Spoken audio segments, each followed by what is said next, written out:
Hi friends, నేను మీ బెజవాడ పిల్ల. అసలు మా పిల్లలు ఎంత దూల పిల్లలు అంటే చూడండి ఫ్రెండ్స్, అది బెడ్షీట్ దుప్పటిని కట్ చేశారు ఫ్రెండ్స్. ఎలుగు ఏదో కొరికిందని చెప్పి ఆ దుప్పటిని కట్ చేసి సన్న సన్న పీసులుగా కట్ చేసి చూడండి ఫ్రెండ్స్ ఎలా కట్ చేస్తున్నదో చూడండి. మా పెద్ద పిల్ల చూడండి సార్, అది కుడుతుంది ఫ్రెండ్స్. అది దేనికి కుడుతుంది అనేది నాకు అర్థం కాలేదు. అసలు చూడండి ఎలా కుడుతుందో.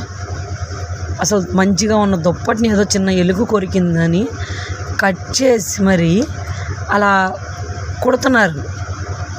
దేనికి కుడుతున్నారు అంటే నాకు చెప్పట్లేదు. మేము కుడుతున్నాం, లాస్ట్ వరకు చూడన్నారు. కానీ చూడండి ఫ్రెండ్స్, అలా కాలు కింద పట్టా తయారు చేసింది. కానీ ఇలాంటి ఐడియాస్ పిల్లలకు భలే వస్తాయి కదా ఫ్రెండ్స్. అసలుకి మరీ ఇంత దూల పిల్ల. కానీ చూడండి ఫ్రెండ్స్, ఇల్లు మొత్తం ఎలా ఖరాబ్ చేశారు. కానీ ఏదైనా మనం ఏం అనలేము కదా ఫ్రెండ్స్, పిల్లలు కదా.